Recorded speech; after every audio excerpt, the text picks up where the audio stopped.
Tonight on Dispatches, a scandal at the heart of our health service that's damaging and destroying women's lives. Tonight, the story behind the biggest ever rescreening exercise in British medical history. Dispatches reveals that what this hospital is admitting is only the tip of an iceberg. Tonight, Dispatches reporter Sarah Spiller meets the whistleblower who's decided to speak out and finds evidence of mistakes and mismanagement over many years. As the government announces its measures to reduce NHS bureaucracy, can it bring openness and accountability to our hospitals? That, for patients everywhere, is the test.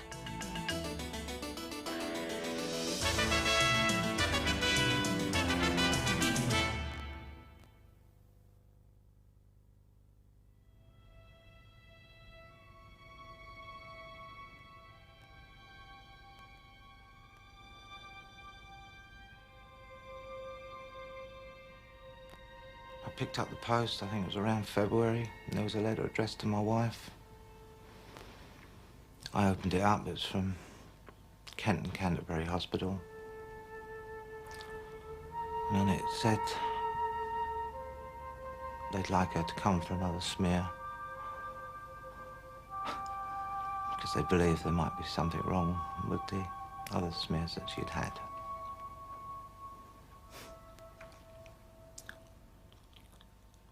And this was a long time after she died? 2.5, 3 years after she died.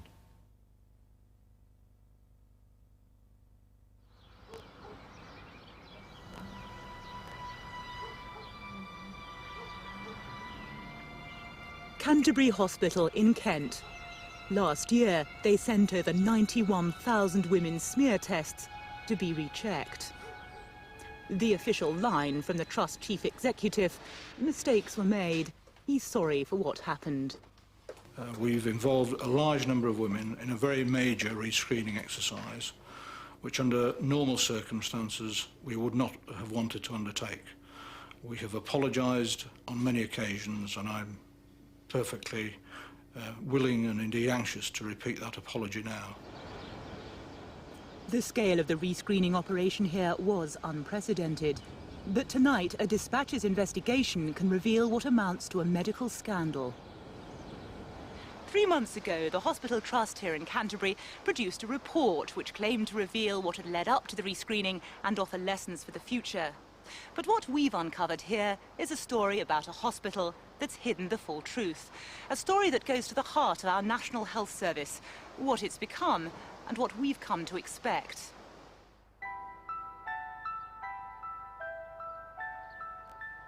Neil Woodward was a senior biomedical scientist at the hospital laboratory. Tonight he's speaking out because he believes women have the right to know what went so badly wrong. He repeatedly raised concerns about women's smear tests at considerable personal cost. I certainly wouldn't want myself or anybody else, wish this on anybody else, to go through this sort of thing. Incredibly stressful. Very, very strongly considered, actually, leaving the profession. It seemed to me that I was in a position where I'd raised concerns about the standards of equality in a laboratory, attempted to address those by raising the quality of the service we were providing on a number of counts, and just being unable to do so. So it begs the question, is it all worth it?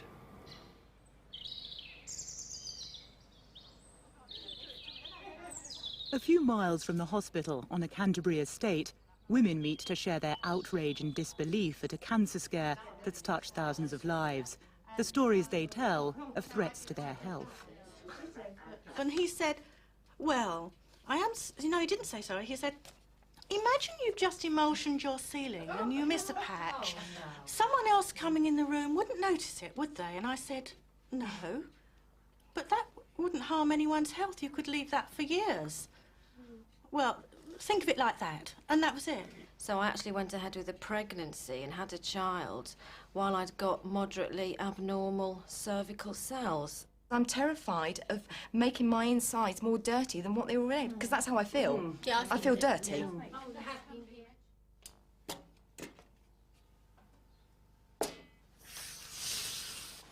Smear tests help detect early changes in the cells of a woman's cervix. The majority of smears are negative. Precancerous changes range from mild abnormalities, which should be monitored, to serious high-grade abnormalities, which should trigger immediate investigation. Since 1985, the screening programme has reduced deaths from cervical cancer by 1/3. But when the system goes wrong, it can have devastating consequences. I know I had one in 1986, 1991, 1993, 1994. And did any of those smears give you cause for concern? Well, they all came back as negative. And so you felt reassured? I felt reassured. I didn't dream that I had cancer. Juliet Ward became worried about her health after heavy bleeding. She learned she had cancer following medical examinations and underwent a course of radiotherapy. Eventually, she was forced to have an operation to remove her womb, tubes and ovaries. After the operation, when I was in such acute pain, and there was one night when I really thought, I wish they'd just left me alone. I did actually, very foolishly, want to die that night, which was stupid. A couple of days later, I saw it on the television, that it wasn't just me, it was other people. And then I did become very angry to think that maybe this needn't have happened, and that other people it's happened to as well.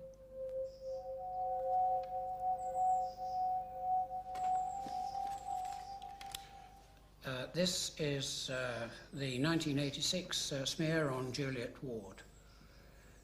It shows scattered throughout the smear.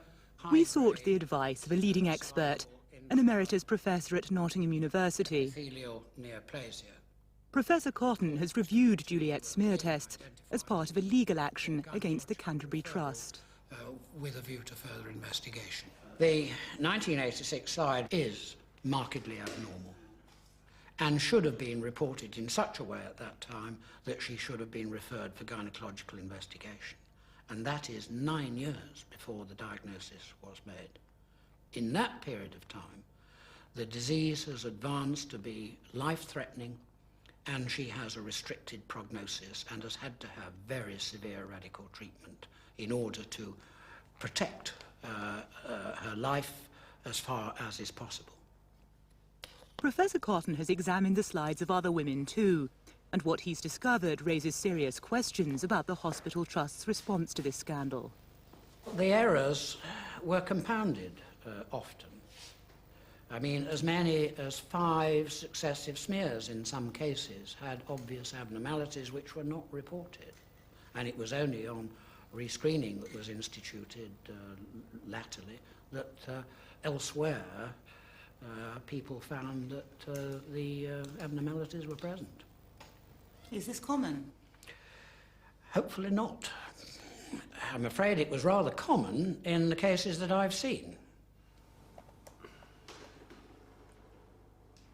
Neil Woodward started work at the Canterbury Hospital in 1993. A few months into his job, he started to become deeply worried at the way the laboratory was operating. I felt that I was doing a reasonable job. I was trying to raise the standards within the department, and it just seemed that whichever way I turned, I was seemed to be meeting a brick wall.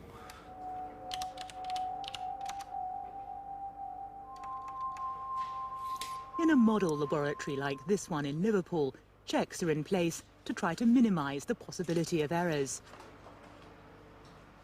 If a slide shows that cells have high-grade abnormalities, it's simple good practice to go back to the woman's previous smear to make sure it was reported correctly. The fact that it is clearly stated in guidelines that smears should be rapidly reviewed and special cases should be totally rescreened is in order to safeguard a safe practice. I think to go against that would be laying a laboratory open to criticism, particularly if there should be an error which was detected and if the laboratory is unable to show that they have upheld the guidelines and follow good laboratory practice. I think they lay themselves open to criticism. But Woodward says this key double check was not in place at the Canterbury Hospital.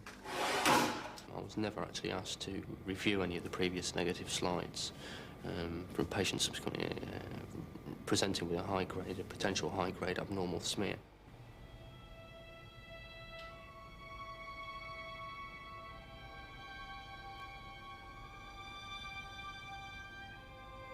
Fearful that women's smears were being misread, Woodward started his own check of slides with the help of a colleague. It sometimes meant returning to the lab late at night. On several occasions, I went back to the laboratory in the small hours of the morning to review slides because I just felt so uncomfortable about the situation. And at the time that we started to commence that on an informal basis, it seemed that there were an awful lot of slides that appeared to potentially have been incorrectly reported. But Woodward says he felt under threat for alerting his superiors to mistakes. I was concerned on one particular occasion where I was warned that disciplinary action may have been taken against me if I sort of pursued my line of, shall we say, investigation. And Woodward became concerned about a range of problems. One, the training of laboratory staff. He discovered that screeners hadn't been on regular external courses to keep them up to date on reading smear tests. And documents Dispatches has obtained show Woodward and others raised the question of training repeatedly with hospital management. Many of the staff in the department had never attended an update or what we call a refresher course, which is really quite vital in cervical cytology, in fact in all types of cytology. And that just hadn't happened. In fact, I had one member of staff who had worked in there since 1974 and had never been on a training course at all. Internal documents show that back in 1994, the laboratory services manager at the hospital was warning that the present situation is undoubtedly the result of appointing individuals with little or no scientific knowledge to laboratory posts without adequate training or control. And alarm bells were rung at this hospital even further back, before Woodward arrived. The laboratory here was deemed unfit to carry out even its own in-house training. In 1992, the Registration Authority, and I'm chairman of our Registration Authority, which is responsible for training of biomedical scientists, it's a statutory body, drew the attention of the Trust to difficulties in staffing, for example. And indeed, we decided that that laboratory was not suitable for training biomedical scientists. How unusual is it for training status to be withdrawn? Well, it's very significant for a major district hospital. There really are only a minority of laboratories in the country within the National Health Service that are not recognised for training. Sarah May is a specialist advisor to a professional organisation concerned with standards in laboratories. She too stresses the importance of training and checks on the performance of laboratory staff. One such check, proficiency tests run by the NHS. This is a way of testing individual sensitivity and the overall sensitivity of a laboratory. So within a region, it's possible to pinpoint if a laboratory as a whole is not performing to a satisfactory standard, or within a laboratory if there is a weak person. But documents going back to 1992 suggest 3 consultants at the Canterbury lab were not taking these proficiency tests. A manager wrote, "We now need to meet urgently to address your non-participation and the implications it could have on the cytology service as a whole." 3 years later, an NHS official wrote to the Trust Chief Executive, Edward Pearson, to express his concern that one consultant, a Dr. Gibson, was refusing to take the test. Of substantive consultant pathologists reporting cervical smears, there is only one in the region, Dr. Gibson, and only 5 in the country who have not taken part. What should happen if somebody does refuse to take part in this proficiency testing? If someone does not take part in proficiency testing and consistently refuses to, the laboratory should not be screening for the cervical screening programme. It's as simple as that? It's as simple as that. One consultant, Dr. Isley, told us he did do the test. Another, Dr. Farley, said he didn't because of problems of staffing and pressure of work. And a letter to the Trust Chief suggests the third consultant, Dr. Gibson, refused to take part as a protest against intransigence in providing adequate staff. And understaffing was raised repeatedly over a number of years at the highest levels. As far back as 1989, at a health authority meeting, one consultant warned that a dangerous situation was faced by the pathology department. Later in 1994, Dr. Gibson wrote a letter copied to the Chief Executive, Edward Pearson, warning of a desperate situation. He said, the whole department was being forced to work at a level which was not only completely unreasonable, but greatly in excess of the recommended workload limits for safe practice. And Neil Woodward was also voicing his disquiet. The possibilities of errors in smear tests was causing him mounting anxiety. By the middle of 1995, it was pretty uncomfortable, and the very uncomfortable feeling became greatly stressful. So much so, eventually, it actually made me ill. I felt that I could be sitting on a situation where I, as an individual, a professional individual, could have been stated to be negligent. Nearing the end of 1995, things finally came to a head. Woodward's check of slides was showing a high rate of errors. He became so concerned he tackled the newly appointed clinical director.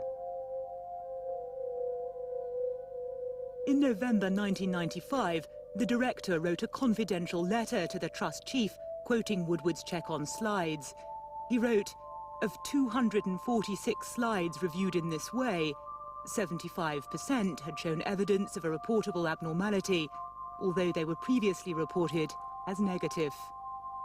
The letter says, there are serious concerns in regard to the standards that operate in the cytology department and could have profound implications for the trust. Most of the problems that seem to be... Professor Hunter is an expert in NHS management. We showed him the internal documents from the Canterbury Hospital, which detail not only concerns about training, staffing and checking slides, but also serious problems in managing the department.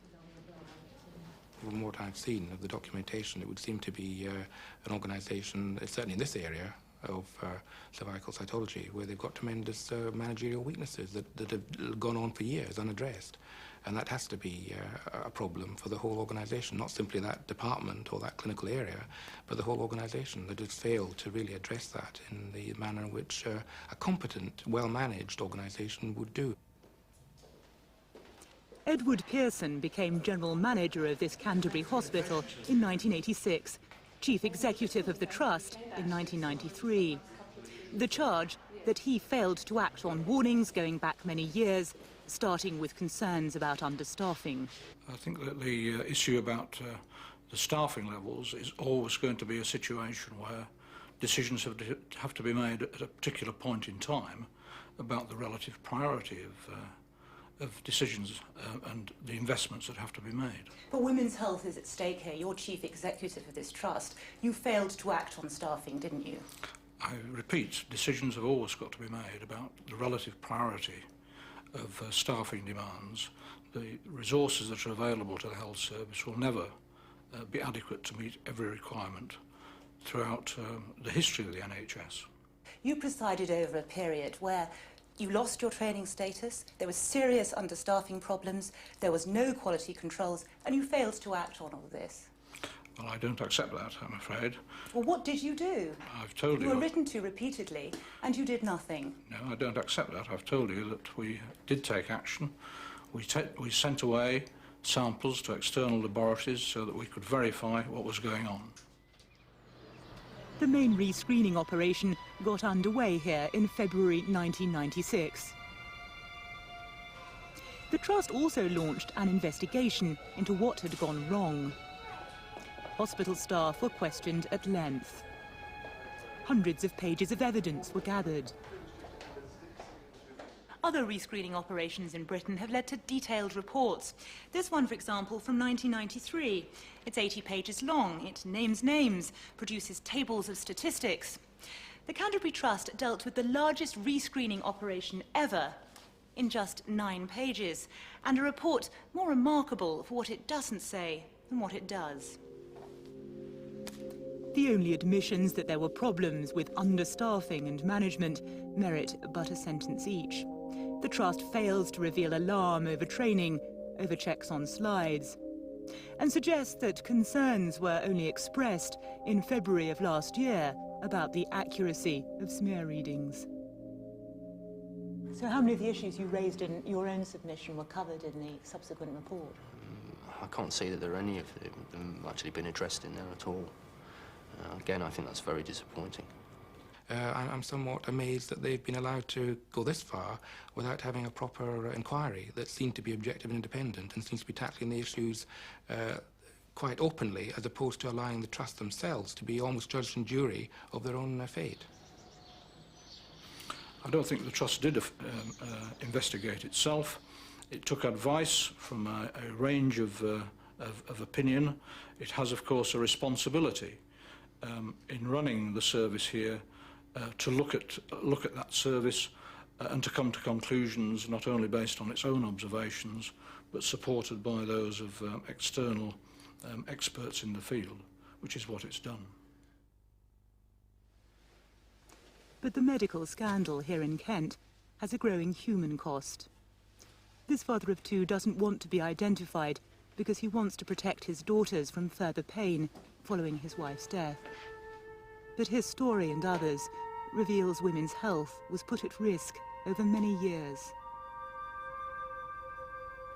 Women who had slides misreported have died. I remember going to find the children because they were on the beach with my eldest daughter, and I thought I'd got to tell them about their mother.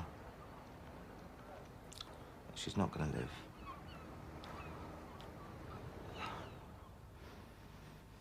I said, well, you know your mother is very ill. And they said, yes, but she's going to get better, isn't she? And I said, I don't think so. And they just cried, and they hugged each other. And then I hugged them. And my eldest daughter come up, and we just hugged each other. And I shall never forget that picture in my mind.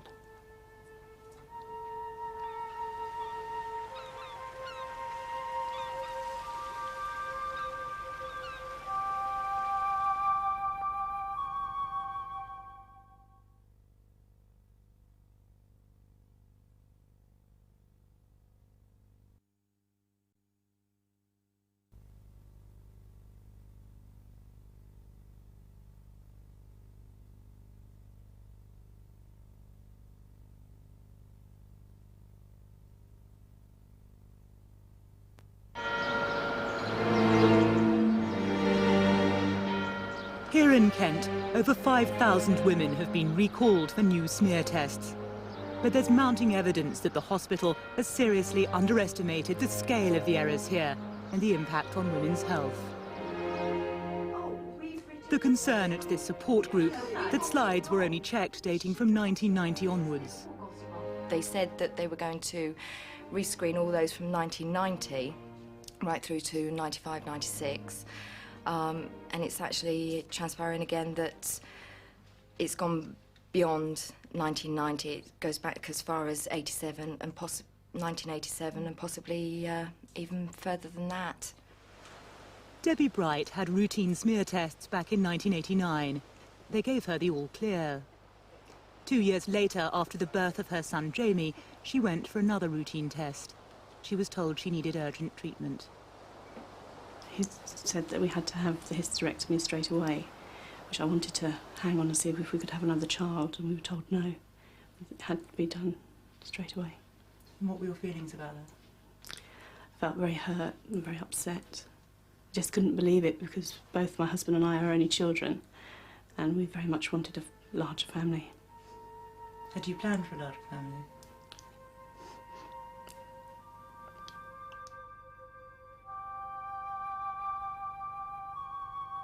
If this had been spotted in 1989, what might have happened? I think it's very likely that she would not have needed a hysterectomy.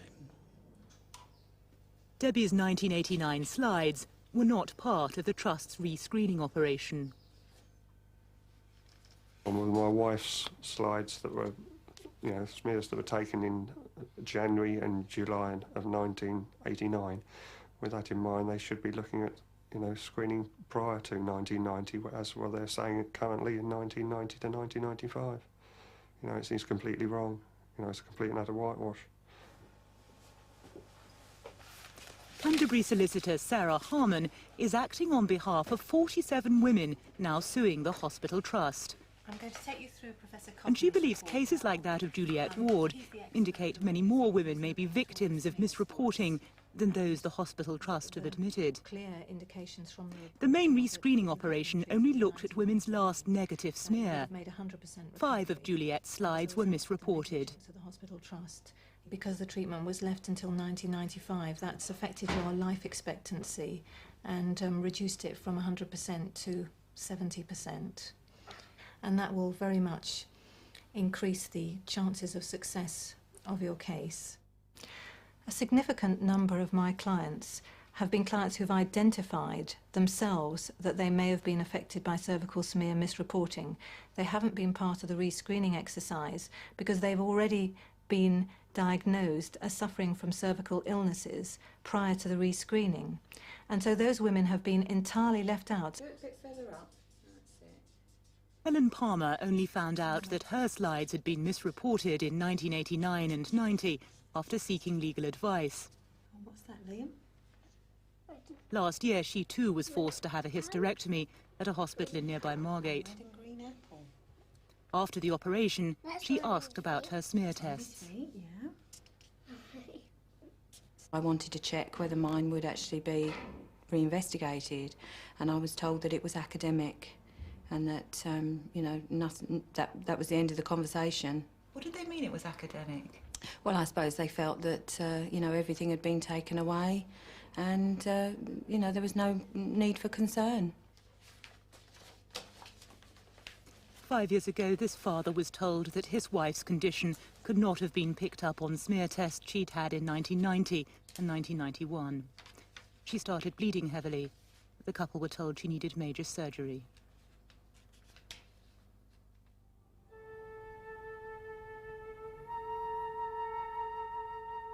I went to the hospital and a doctor pulled me to the side and said, your wife has got a stage 2A, I think it was, cancer. Which completely shocked me, as it would anybody. He then said to me, didn't your wife have any smears, routine smears done or anything like this? And I said, she's had 2 actually. Why weren't they picked up? Why wasn't this cancer picked up on the smears? And he said, oh, it's probably too far up.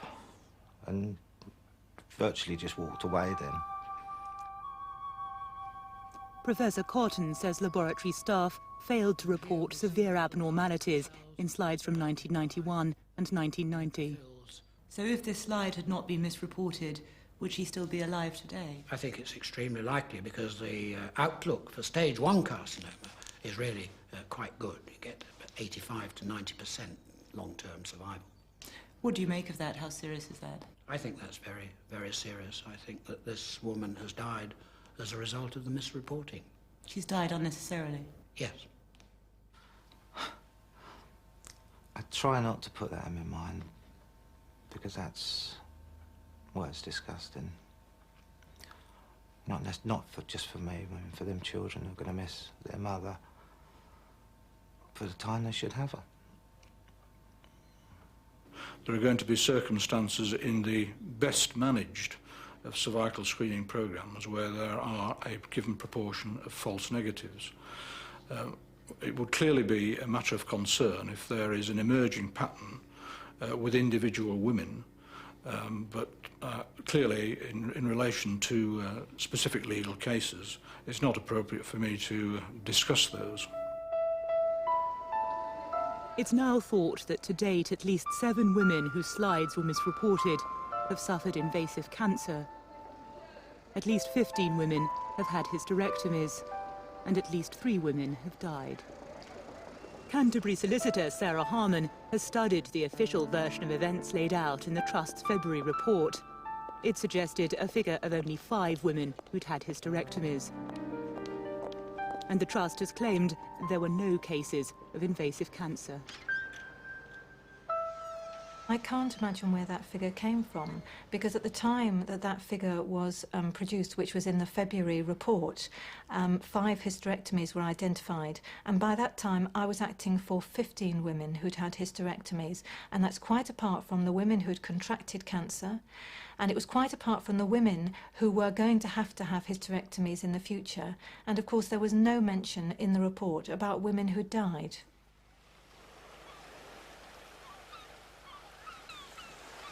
Like other women who've had hysterectomies, Juliette Ward was treated at a hospital in Margate. Women were referred to a cancer specialist there. Those who've died have died at home or in a hospice. Yet all this is missing from the Trust's own report, and the chief executive admits the figure of 5 hysterectomies was based only on women treated at this Canterbury hospital. The report very clearly says that talks about the arrangements for seeing women at Kent and Canterbury Hospital, and that includes the outcome of those treatments at Kent and Canterbury Hospital. Women will also have been seen at other hospitals, both in the NHS and in the private sector.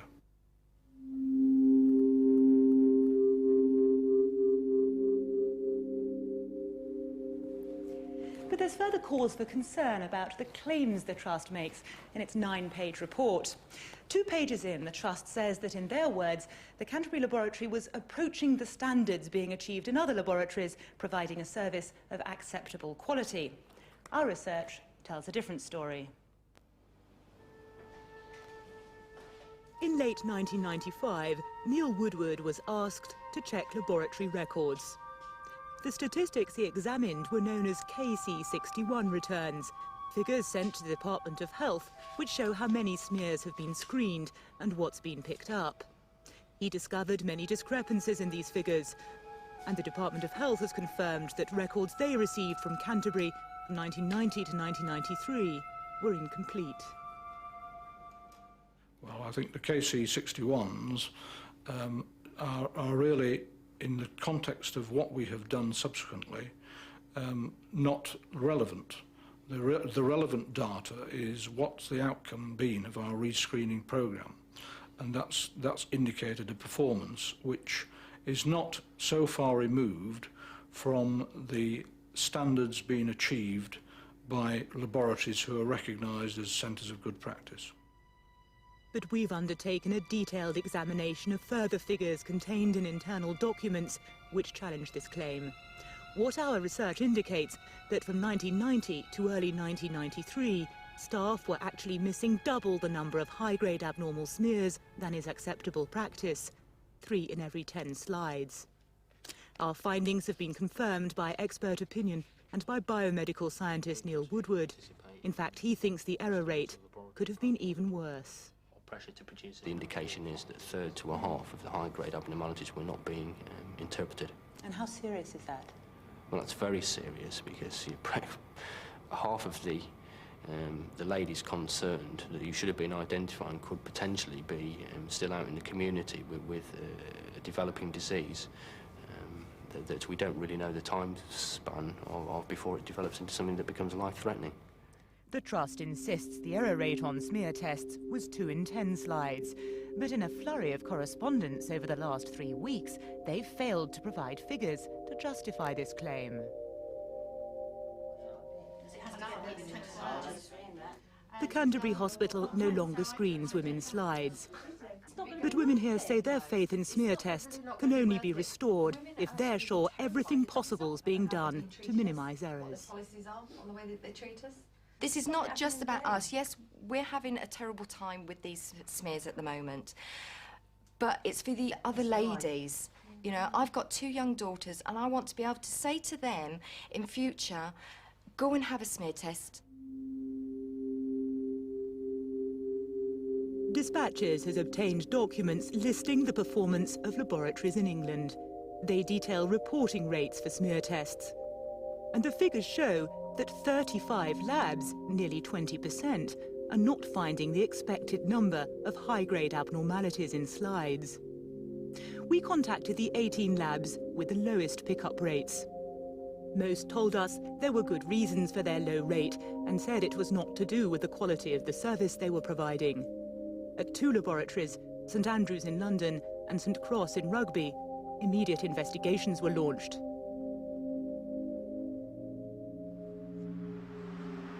From their Sheffield headquarters, an NHS organisation monitors cervical screening throughout Britain.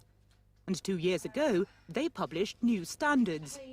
But when we interviewed National Coordinator Julietta Patnick, it became clear there were still difficulties in getting the system of checks to work. Procedures, item 8. These don't seem like standards that have much substance or indeed mean very much. We are bringing the information systems in line with the standards. Until we knew what we wanted to collect and to monitor, we couldn't design systems to give us that information. Now we've identified what we want to monitor, we're bringing the systems in line to enable us to monitor that. But the information which is publicly available is behindhand. Julietta Patnick says she only learnt of concerns about smear tests in Kent shortly before the rescreening exercise, and she lays the blame for mistakes with the Canterbury Hospital Trust. Are you aware that women may have died as a result of this? No, I'm not. What do you make of that? Well, I think that's something that needs to be investigated. Shouldn't you be aware of something like that? My responsibility is to make sure that the screening programme is working properly now. The actions consequent upon errors that may have been made are the responsibility of the local trust. Isn't that passing the buck? No, that's the way the NHS runs now. But the NHS also now runs under a new government. And what's happened here in Canterbury represents a fresh challenge to tackle issues of openness and accountability in our health service. It confirms to me the cultural problem in the NHS now, where you have these trusts who are desperately hanging on, in many cases, trying to survive in a competitive market in some areas, and it's not in their interest to really be parading their dirty linen around. And if they can try and keep things under wraps and try and solve the problems internally, they're far more inclined to do that than accept that they have a problem and openly acknowledge it. If you're gagged, that doesn't really help anybody. At the end of the day, these issues being raised are here to let us understand where mistakes were made and why they happened, and move forward from those and learn from the exercise. Back at the Canterbury Hospital, our interview provided the opportunity for a public announcement. The Trust apparently intends to produce yet another report. Well, I think it will be a very different kind of document. It will contain probably the detailed information that you're alluding to, the statistical information that, of course, disguises all of the human stories that lie behind it.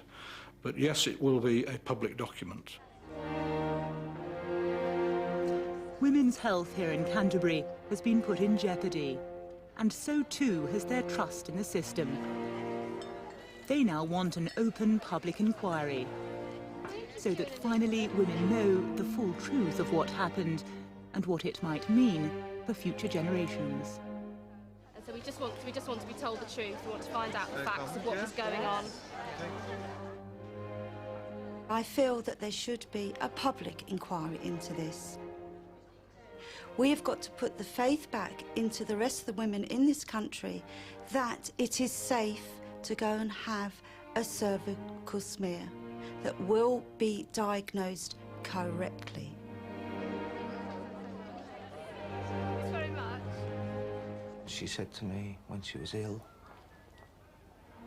"I don't care what happens to me, as long as I live long enough to bring my children up." And she didn't have the chance.